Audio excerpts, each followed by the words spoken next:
Hello guys, welcome back to our channel. இன்னைக்கு நம்ம ஒரு யூஸ்ஃபுல்லான விஷயம் தான் பார்க்க போறோம். How to check personal loan eligibility before applying. நம்ம எல்லாரும் பர்சனல் லோனை அப்ளை பண்றோம், பட் ஈஸியா ரிஜெக்ட் ஆயிருது. ஏன் ரிஜெக்ட் ஆகுதுன்னு என்னைக்காச்சும் யோசிச்சிருக்கீங்களா? நீங்க அப்ளை பண்றதுக்கு முன்னாடி உங்க எலிஜிபிலிட்டியை செக் பண்ணாதது தான் இதுக்கு காரணம்.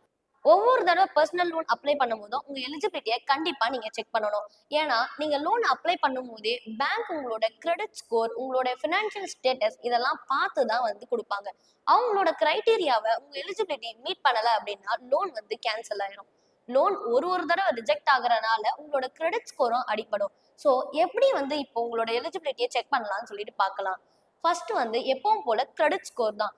700க்கு மேல கிரெடிட் ஸ்கோர் இருந்தாதான் நிறைய பேங்க் லோனை அப்ரூவே பண்ணுவாங்க. Second income stability. Minimum 25,000 per month ஆச்சு உங்களுக்கு இன்கம் இருக்கணும்.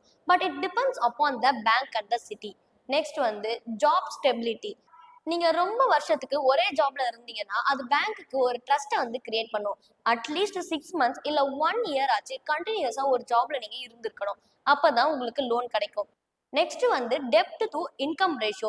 Existing EMI, loans, credit card bill இதெல்லாம் 40 to 50% ஆஃப் யுவர் சேலரியை தாண்டக்கூடாது. அப்படி தாண்டுச்சுன்னா லோன் கிடைக்கிறதுக்கான சான்சஸ் ரொம்ப கம்மி. எப்படி இப்போ செக் பண்றதுன்னு சொல்லிட்டு பார்க்கலாம்.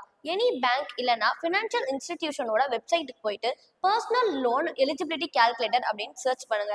அது ஒரு சில டீடைல்ஸ்லாம் கேட்கும். உங்களுடைய சேலரி, உங்களோட ஜாபோட டைப், அப்புறம் உங்களோட எக்ஸிஸ்டிங் லோனோட டீடைல்ஸ், உங்களுக்கு தேவைப்படுற அமௌண்ட், அது எக்ஸிஸ்டிங் லோனோட டென்யூர் இதை பத்தி எல்லாம் கேட்கும். இந்த டீடைல்ஸ்லாம் கொடுத்தீங்கன்னா உங்க எலிஜிபிலிட்டியை செக் பண்ணி சொல்லிடும். நீங்க என்ன அமௌண்ட் வரைக்கும் எலிஜிபிள், என்ன ரேட்ல வாங்கலாம், இந்த மாதிரி டீடைல்ஸ்லாம் அது கொடுத்துரும்.